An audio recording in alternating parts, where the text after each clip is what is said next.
आज हम आपको एक ऐसी महिला फेमस सीरियल किलर की कहानी बताने जा रहे हैं जो न सिर्फ दुनिया की सबसे खतरनाक महिला थी बल्कि उसे दुनिया की सबसे खतरनाक सीरियल किलर महिला के रूप में जाना जाता है। जी हाँ गाइस, दुनिया के कई ऐसे सीरियल किलर्स हैं जिन्होंने सैकड़ों लोगों को मौत के घाट उतार दिए हैं। इनमें से ज्यादातर तो मर्द थे, बट आज हम आपको एक ऐसी महिला फेमस सीरियल किलर की कहानी बताने वाले हैं जो न सिर्फ दुनिया की सबसे खतरनाक महिला थी बल्कि उसे दुनिया की सबसे खतरनाक सीरियल किलर महिला के रूप में जाना जाता है।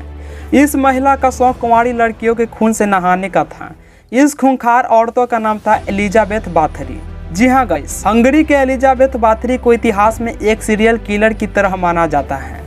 एक अनुमान के मुताबिक एलिजाबेथ ने लगभग 650 लोगों की हत्या की थी। इस औरत के बारे में कई फिल्में बन चुकी हैं, बट कोई भी ऐसी फिल्म नहीं बन पाई जो इसकी असली दरिंदगी को दिखा सके। और बात किया जाए एलिजाबेथ कौन थी। एलिजाबेथ बाथरी हंगरी साम्राज्य के एक अमीर घराने से थी।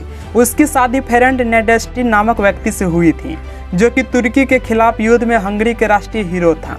बताया जाता है कि एलिजाबेथ अपने पति के सामने भी लड़कियों का शिकार करती थी। वे स्लोवानिया के स्थित अपने महल में रहती थी तथा उसने वही सारी घटनाओं को अंजाम दिया था।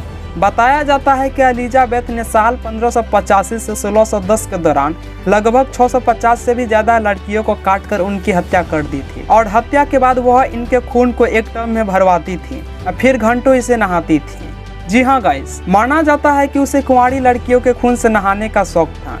इसी के चलते वह लड़कियों को अपना शिकार बनाती थी। उसकी शिकार में ज्यादातर कुंवार लड़कियां ही होती थीं। उसे लगता था कि इनके खून से नहाने से उसकी जवानी सारी उम्र बरकरार रहेगी। खुद को जवान रखने के जुनून से उसे दुनिया की नंबर 1 सीरियल किलर बना दिया गया।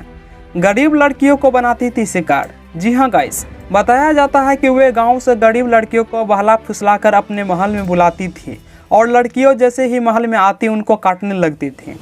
इतना ही नहीं, बड़बड़ाता से उनकी पिटाई की जाती थी। उनके शरीर को एक एक अंग को काट देती थी और उनका खून एक टब में जमा कर उसमें घंटों नहाती थी। Death of countess Elizabeth Bathory. Elizabeth के आतंक से तंग आकर गांव के लोगों ने हंगरी के राजा से पूरा बात बताई। इसके बाद राजा ने जांच करने के लिए अपने लोगों को एक दल भेजा।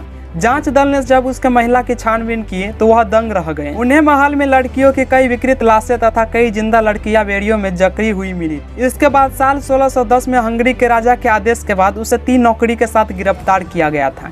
इसके बाद उसे महल में ही कैद कर दिया गया था।